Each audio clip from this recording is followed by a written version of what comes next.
Kua whakawhiwhia te tohunga toi Māori nei a Derek Lardeli ki te tohu kairangi whakarātā e te whare wānanga o Waikato.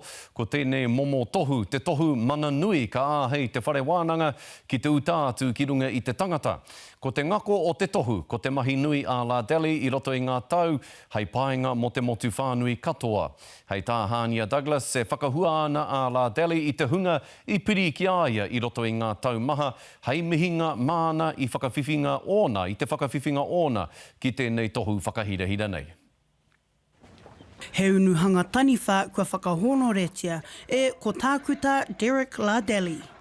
Nā te whare wānanga tunu i tuku. Ko tāku noa i hara mai au hei kai whakatiki. Ko tāku, ka tīkena, a ka tuku nātu ki te motu i te mea hare i te mea mo taku ko tahina i engari mo te katoa. I whakawhiwhia a Derek Lardeli ki te tohu kairangi whakarātā i te whare wānanga o Waikato. Mōna i whakapau kaha i roto i ngā tau ki te whakatairanga i ngā toi Māori puta noa i te ao. Hei tā pau temara o te whare wānanga o Waikato me whakanui te tangata nei katika. Kuia tētahi o ngā tino tohunga o te ao Māori, o te ao toi. E whakaranga tirana, e kite ai te ao o he toi rangatira, he toi nui, ngā toi Māori.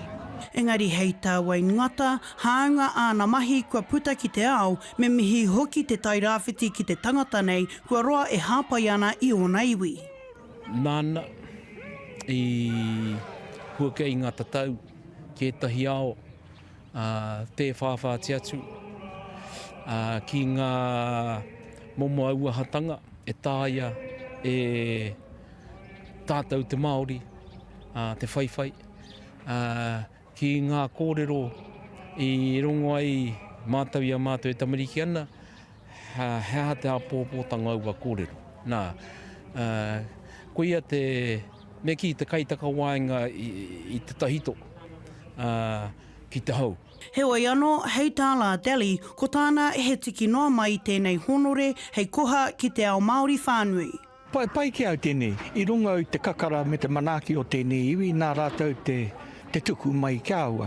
Engari, whakaro ake nei au ki te hunga kua moe. Ngā kākākirea, ngā wahaki me ngā wahakai rongorongo kua ngaro atu ki te pō. Mō rātou hoki te taonga nei. Me ana kupu aki ki te hunga e ngana ana ki te piki ki ngā taumata teitei o te ao. Whaia te moe a, ngā moe a, tūmana ko hia nei nā e koe ki tōna taumata. Nā rā ki te taumata o te rā, te marama. I kōrero hi ake nei nā mātau o te tairawhiti, koia ko te aro whiti reia, whiti ora. Te whakatinanatanga o te kōrero, ko te whakaiti, te whare o te whakaaronui. Tēnā koutou! My 5 minutes is up! Tēnā koutou!